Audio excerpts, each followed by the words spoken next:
Welcome into Bears Now by Chat Sports. I'm your host, Harrison Graham, and on today's show, we're going to start with a lot of Justin Fields hype because it's gone national. The national media, coaches, players, ex-players, all praising Fields right now. You know, First Take is leading off with it. It's everywhere. And Michael Vick, who obviously is drawing some comparisons with Fields right now after Fields broke his record, was asked about his record being broken. He said, hey, that's what it's all about. Next generation doing it just a little bit better. And this is the numbers Fields put up to break Vick's single-game rushing record in a regular season game. I think Vick had 173 yards. Fields, 15 carries for a $178, 61-yard touchdown to go with it as well.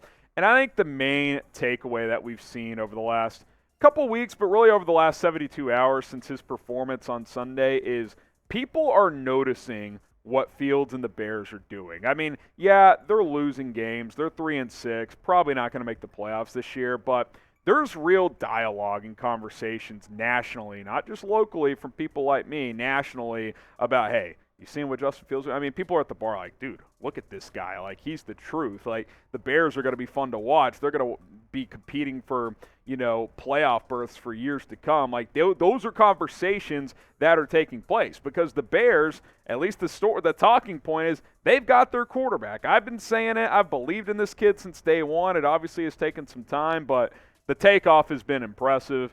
Vick is impressed with the guy. He also mentioned that his teammates are gravitating toward Fields. That's something he's noticed, which that's a big part of this. Fields is voted a captain, and he's a leader of this football team. He's not just playing well. He's a guy that people gravitate toward. He just looks the part of a franchise quarterback with everything that surrounds him, and that is very, very exciting for Chicago Bears fans. Now, something I started yesterday, and I will shelf it if a majority of people aren't a fan. I started the nickname Ferrari Fields, and let me just say this as well. You can have multiple nicknames. I'm not bailing on JF1. It's not like I'm going to call the guy Ferrari Fields every time I refer to the guy, but he plays like a Ferrari to me. He's flashy, he's fast, he's explosive. So what do you guys think? Type Y for yes, type in for no, and if you do type no, send in your own nicknames. Maybe we can find some new ones to work on. All right, and by the way, I mentioned coaches. A lot of people are taking notice. Mike McDaniel, we all saw the clip of during the game telling Fields to stop scrambling basically, and a reporter asked McDaniel about it, and he said, I just wanted him to stop scrambling. It was pretty irritating because he didn't listen at all, and what he's saying is it's a pain in the ass when this guy breaks contain because you can't tackle him in space. Fields has become must-see TV. I mean, you know how we've said that about Patrick Mahomes for a few years in the NFL? Josh Allen has entered that level. Like, when Justin Fields is on TV, people want to watch because you might see something you haven't seen before, just like we saw on Sunday where he ran for 178 yards, setting a single-game record in the regular season. Literally making history was Justin Fields. He's making plays with his legs, his arm, different arm angles. I mean, the guy just is so confident and dialed in right now. And, you know, there's a few people out there bitching. I mean, the passing yards, they're just so low. Well, okay, fine, but they're playing within he's playing within the offense and within instincts. And by the way, yeah, he's not throwing for 300 a week, but he's putting up 200, 40-plus yards per game combined rushing and passing, closing in on 300 yards. And he's avoiding hits, by the way. Everybody's like, oh, he's going to get hurt. He's actually taken less hits over the last few weeks than compared to the first four when he wasn't running as much. And look at the passing efficiency, too. Much more accurate. He's making more good decisions. You see the touchdown-to-turnover ratio. The QB rating, I think, speaks volumes. 100 compared to 59 the first 4 weeks. Like, he has taken a major leap, not only as a passer, but as an overall player in terms of just getting the job done. This team is averaging over 31 points per game over the past 3 weeks against good teams. The Patriots, the Cowboys, and Dolphins, two for sure playoff teams. In Miami, I think Miami will make it, and Dallas is definitely making it in the NFC, and maybe the Patriots could make it in the AFC as well. This guy is doing real things that people are noticing, and it's very, very fun to see. Subscribe to Chicago Bears Now because the hype isn't slowing down anytime soon. I'm excited to cover this team this year and beyond, and my promise to you is to continue to hit you guys with daily videos here on the channel. So hit that sub button. It's youtube.com/BearsNow. No one will cover the Bears like we do here on the internet. All right, let's kind of shift gears here. Eddie Jackson kind of ripped the officials after the game because if you it's hard to look back because of what happened at the end of that game. But Jackson kind of got hosed on a PI call, and the Bears really got hosed on the non-call on Claypool. Jackson says it's crazy that he got called for pass interference. He said this is what he did. He said he played the ball, tried to turn into a receiver, as we're taught as defensive back. So as I'm playing the ball, I'm thinking I'm there. I feel the guy hit me, so it's like I don't know what they're calling. I thought it was offensive PI. Then the ref called it on me, so I turned around and said, yo, how is that a flag? He said he didn't see me playing the ball. I don't know what to say. You're a referee. You're right on the side. I don't know how you didn't see me play the ball. Replay will show you I didn't look at the receiver once the whole time. I was playing the ball the whole way in the air, so it's like it's crazy. And he's absolutely right. If you go watch the replay, because initially I was like, oh, they're going to call that PI even though it's close. He's tracking the ball the whole time. The defensive back has the right to the football just as much as the receiver. It's not like he got beat and he ran over the guy to prevent a completion. No, he's tracking the ball that's underthrown by Tua, and because of the underthrow, there's contact, and they get the PI call. Total joke. Now, what I will say is this.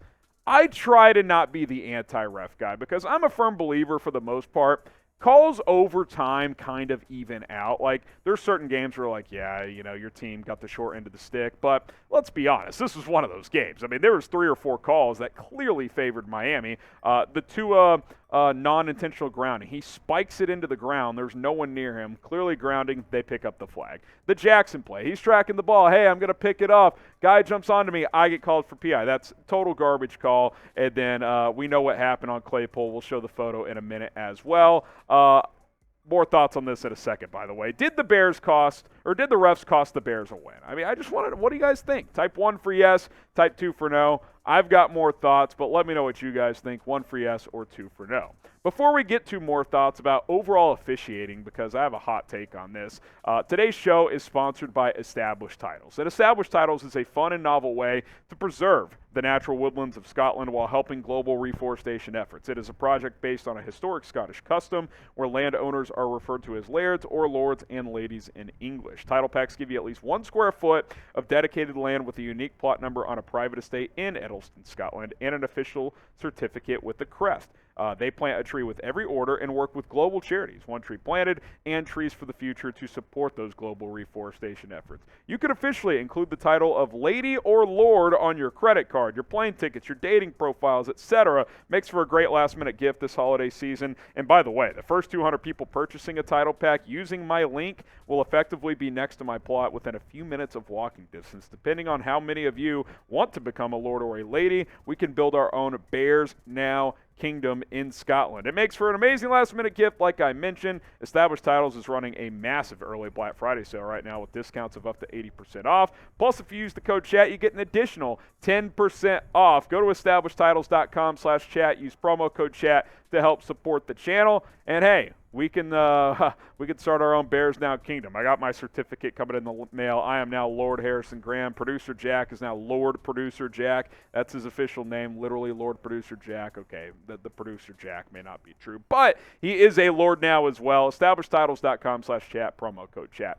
More on the officials. This is the one that obviously pissed us all off. I mean, Chase Claypool is wrapped up and dragged to the ground, no call. Eddie Jackson plays the football and gets called for PI. I think my main point, and I think the point Eddie is really trying to make, is, yeah, missed calls are going to happen. But when they're egregious in favor of one team over the course of a game, and I think Sunday was an example of that, the officials need to be held accountable. I swear, and I know they get graded, and there can be reprimands, and things do happen, but is there any other job in the world that if you make a major mistake, yeah, you may not be fired for it, but you're going to get reprimanded for it. It could cost you. You could, get a strike, if you will. Refs none of that happens on a greater scale. Like, name the last ref that got publicly reprimanded by a league and was fired, and we found out about it. I can't think of one. I'm not saying the officials on Sunday should have been fired, but maybe they shouldn't be allowed to officiate the next game and they lose a game check. NFL players get suspended for bitching at refs sometimes. Why can't that happen when they can't get an obvious call right or calls right? I think there's got to be accountability. I think this is something the league has got to look at because I'm tired of these games being determined by garbage missed calls. And it seems like the Bears have been on the short end of it. And again, not anti-ref guy. I'm not even go-to robot refs guy. I'm just saying this shit needs to be fair. And someone put it to me great. Honestly, it just wasn't fair how that happened. And it wasn't. It wasn't fair. Chase Claypool gets tackled, and you don't get a call, and there's an official 5 feet away from Claypool. I don't understand. So I'm glad Eddie Jackson said something. By the way, he'll get fined for it because you can't say anything about the refs. But the officials just no repercussions whatsoever. All right, let's shift gears. Let's look ahead to the offseason. Could the Bears trade for DeForest Buckner this offseason? Obviously, the Colts are in an interesting spot. They fired Frank Reich, and Jeff Saturday's the interim coach. I mean, that's a whole different story. I could go on a 10-minute rant about that, but we won't. The point being is this team could enter a rebuild, and DeForest Buckner has a hefty contract, and he could be a guy that the Colts trade or hell even cut. I doubt they'd cut him, but trading him is definitely a possibility. And Jacob Infante, who covers the Bears for Windy City Gridiron, tweeted this out, and I thought it was an interesting thought. He said the Colts are likely heading toward an inevitable rebuild, so they might look to cut or trade DeForest Buckner this offseason, saves almost $20 million. If I'm the Bears, I'm calling Indy nonstop to see Buckner's availability, the scheme need, cap space. It makes so much sense. And I agree. I mean, this Bears front seven, let's be honest, it needs work. And that was before trading Roquan and Robert Quinn. It especially needs work now.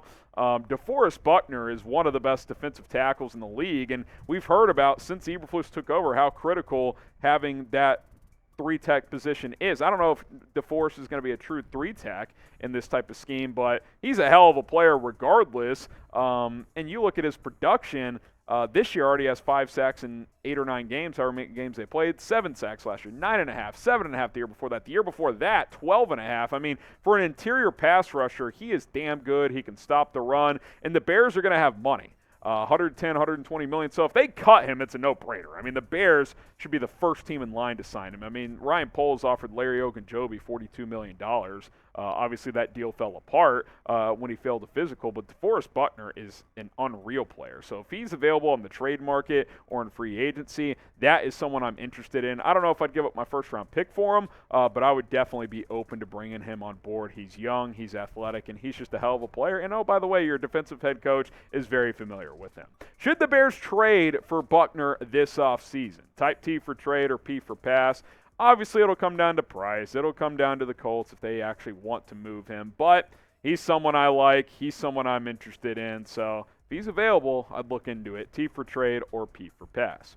All right, brief Arlington Heights update. The Arlington Heights Village Board has approved a, quote, pre-development plan for a new stadium. That does not mean that they are for sure moving to Arlington Heights. It just means that it's kind of the way I look at it without knowing, every single detail of what's going on, because a lot of the stuff is happening behind the scenes still. It's kind of just another check, right? Like they've crossed another threshold here into the possibility of moving there. The latest reports suggest that the Bears will complete the purchase of the property by early 2023, potentially by the end of this year. So things are happening quickly with Ted Phillips retiring. I know he wants to get this purchase done before he steps away, kind of a last project for him.